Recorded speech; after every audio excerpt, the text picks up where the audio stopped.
Halo teman-teman semua, jumpa lagi dengan saya Roli di channel Excel Pro Accounting. Hari ini saya coba mereview modul terbaru, tampilan terbaru dari aplikasi Excel laporan keuangan perusahaan kontraktor. Seperti aplikasi Excel lainnya yang sudah kita rilis, aplikasi Excel perusahaan jasa umum ya teman-teman. Kemudian ada SPBU yang juga fiturnya sudah ada pembaharuan ya, sudah ada tampilan terbaru. Kontraktor juga kita ada tampilan terbarunya. Ini kita perlihatkan sama teman-teman semua. Pada intinya kalau untuk laporan keuangannya pada prinsipnya masih sama teman-teman. Lihat laporan yang kita sediakan, ada buku besar ya, kemudian ada buku besar pembantu utang piutang, neraca lajur, laporan laba rugi per project, laporan laba rugi bulanan, kemudian ada laporan laba rugi tahunan, ada neraca, kemudian ada laporan perubahan modal, kemudian ada daftar aset. Di sini yang mau kita perlihatkan untuk teman-teman, untuk pencatatan transaksi di jurnal ataupun di jurnal umumnya, di sini kita sudah ada tampilan terbaru untuk pemilihan nama accountnya teman-teman ya. Untuk pemilihan nama accountnya ini sudah tampil lebih bagus lagi teman-teman. Di sini teman-teman bisa perhatikan ya, tampilannya seperti ini ya.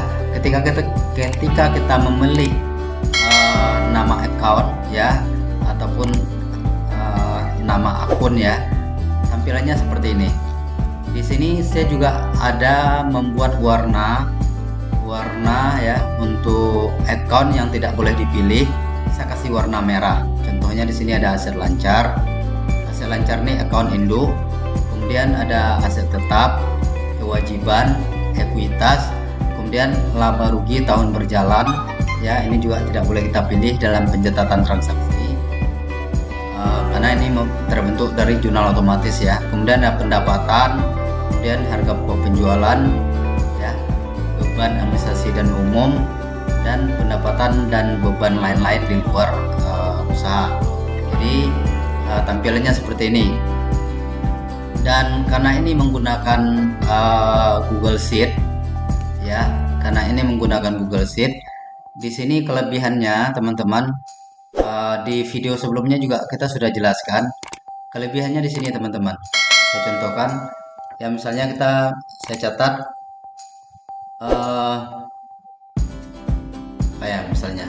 misalnya bayar gaji karyawan misalnya ya teman-teman ya, bayar gaji karyawan. Di sini untuk nama accountnya kita bisa pilih dengan cara pick up ya. Kita scroll ke bawah ataupun teman-teman bisa ketik langsung. Tapi teman-teman perhatikan account yang tidak boleh dipilih. Bagi teman-teman yang bukan jurusan akuntansi, fitur ini akan lebih memudahkan bagi teman-teman karena kan pemahaman akuntansi juga sangat sulit ya. Jadi di sini saya sediakan warna merah untuk account yang tidak boleh dipilih. Jadi di sini kita bisa ketik, teman-teman bisa ketik langsung. Misalnya biaya gaji, teman-teman langsung ketik gaji seperti ini, langsung muncul nama perkiraannya. Atau pilihannya seperti yang tadi, teman-teman scroll ke bawah, lihat account yang mau teman-teman pilih. Jadi account ini urutannya sesuai dengan urutan di master, mulai dari account aset lancar, aset tetap, kewajiban ya, kemudian ekuitas, baru account yang berhubungan dengan laba rugi ya. Jadi di sini misalnya pembayaran gajinya misalnya cash ya, secara tunai misalnya kita pilih, boleh misalnya kas besar, kita bayarkan dengan kas besar. Jumlahnya berapa teman-teman? Misalnya jumlahnya 5 juta. Oke, ini 5 juta. Di sini untuk beban gaji ini kebetulan accountnya kan account yang biaya gaji di beban umum. Tapi kalau kita bisa memilih untuk kita pilih account yang untuk biaya project ya teman-teman ya, misalnya biaya tenaga kerja langsung misalnya, ataupun contohnya di sini misalnya gaji tukang gitu ya. Jadi kita tinggal pilih di sini nama projectnya ya. Untuk memilih nama project itu yang paling penting itu di posisi account pendapatan dan bebannya teman-teman. Misalnya di sini. Ini misalnya proyek 1 misalnya seperti ini. Oke, seperti ini. Oke. Untuk teman-teman yang sudah menonton ya, tapi belum subscribe ya channel kita, silahkan diklik dulu tombol subscribe-nya teman-teman, supaya teman-teman tidak ketinggalan video-video berikutnya dari kami yang tentu akan jauh lebih menarik ya, yang lebih informatif ya. Kita akan buat video-video berikutnya termasuk tentang perhitungan pajak, tentang penggunaan rumus Excel juga kita akan buat. Ini saya contohkan misalnya ini ya. Dari sini teman-teman bisa perhatikan untuk laporan laba rugi per projectnya ini langsung masuk. Tadi project A teman-teman, project A seperti ini. Oke ya, biaya tenaga kerja langsung masuk ya teman-teman, langsung biaya bebannya senilai 5 juta. Ya, untuk laporan laba rugi bulanan ini juga masuk. Tapi kalau untuk perusahaan yang project yang sifatnya pekerjaannya kontrak ya, kontraktor ya teman-teman ya, itu laba rugi per bulan ini kan nggak begitu penting. Kenapa? Karena tidak bisa mencerminkan laporan keuangan yang sebenarnya gitu. Teman-teman mungkin lebih butuh laporan laba rugi per kegiatannya atau laporan laba rugi per project ya. Ini laba rugi bulanannya. Tadi laba rugi per project. Kita pilih di sini project yang mau kita tampilkan. Nah, ini project 2, bebannya aja yang ada. Ini karena contoh ya teman-teman ya. Ini project 1 tadi. Nah, ini belum ada pendapatan, kita buat satu jurnal pendapatan teman-teman ya. Untuk project 1 ini ya, diterima atau ditagih dulu teman-teman, ditagih ya, tagihan ya, tagihan project ya, tagihan project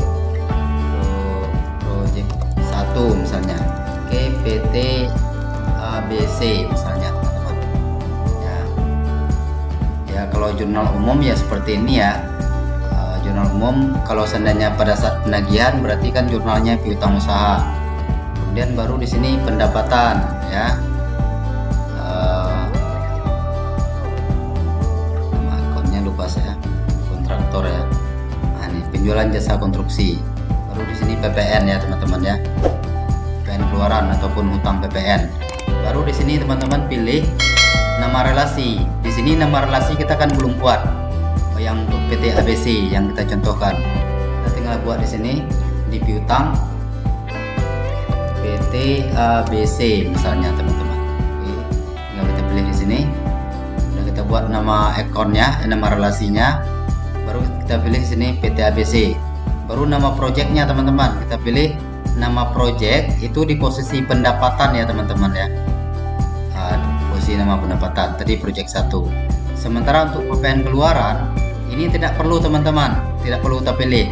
Tapi kalau teman-teman mau pilih boleh, tapi tidak berpengaruh ke laporan laba ruginya ya, karena ini kan sifatnya pembayaran, kita tarik ya, kita pungut kemudian kita bayarkan.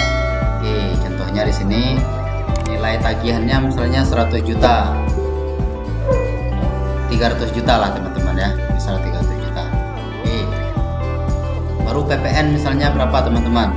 Ini masih tahun 2022 ini, nggak salah 2022, sorry 2020 nih sebenarnya teman-teman, karena ini laporannya saya sarankan kan per tahun. Oke, ini kali 10% ya, baru ini ditambah. Nah, sore ini saya ganti ya teman-teman ya, tahunnya ini 2020 ya. 2020 ya.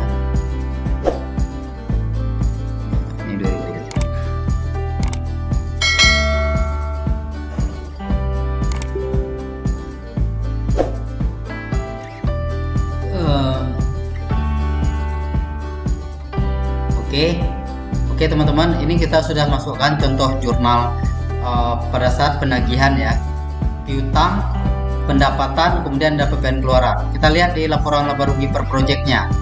Nah, teman-teman sudah bisa lihat laporan laba rugi per project 1 ini.